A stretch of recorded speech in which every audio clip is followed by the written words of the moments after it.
Баршаңызға сәлем. Достар, бүгінгі сіздерге ұсынатын тағам жүгері ұнынан жасалатын ет тағамын ұсынатын боламын.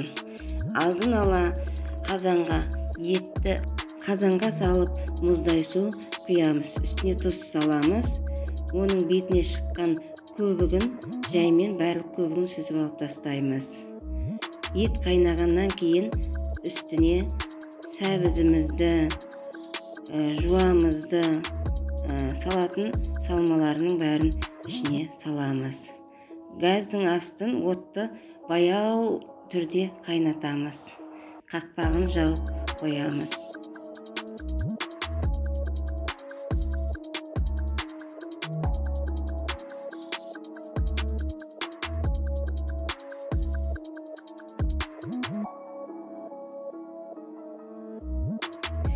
Енді қамырын дайындауға кірісеміз.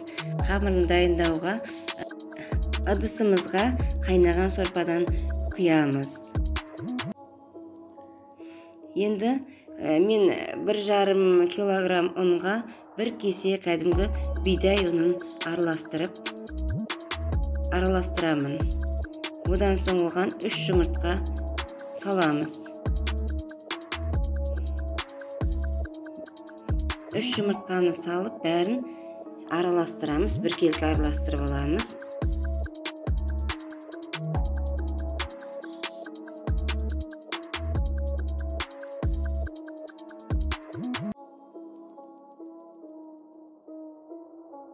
Оған енді жаңа қайнап тұрған сорпамызды қойып, араластырып, қамырымызды илеп аламыз.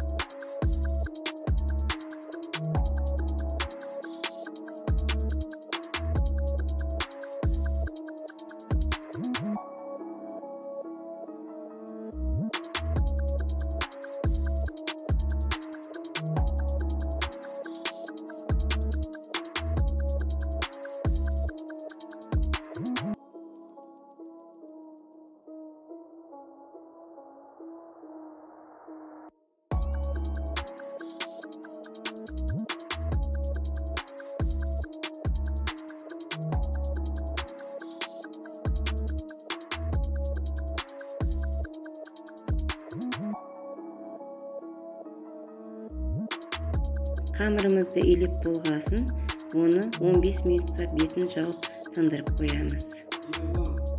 Достар, қамырымыз дайын болды. Енді дайындалған қамырымызды кесіп, дайындап, осы видеодағыдай қылып жасаймыз.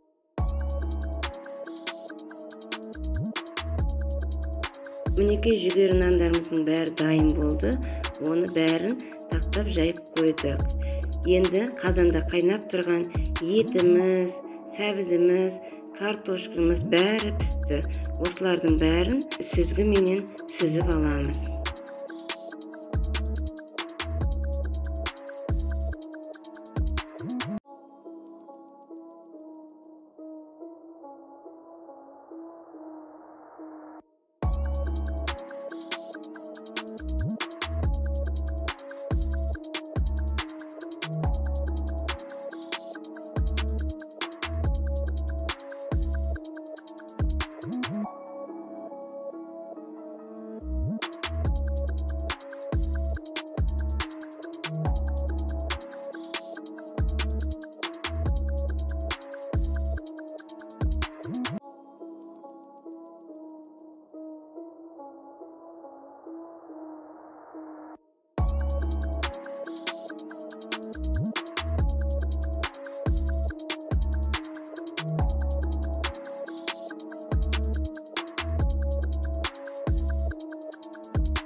Осылай қамырымызды қайнап тұрған қазанымызға саламыз. Қамырымыз 20 минут қайнау керек. Оның піскенін әуелде жеп көруіміз керек. Жегенде тісімізге жабыспаса, оның піскені болады. Енді піскен тамағымызды сүзіп аламыз. Оған жасап қойған тұздығымызды саламыз.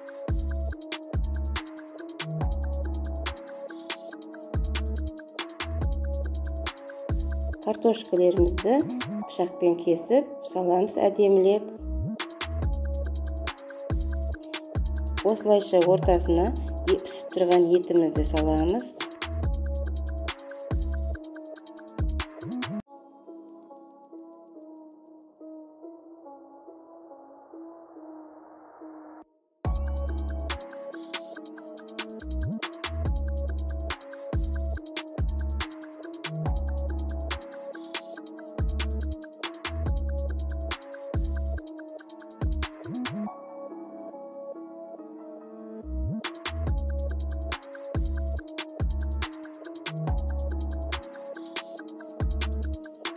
Сәбізімізді де турап саламыз.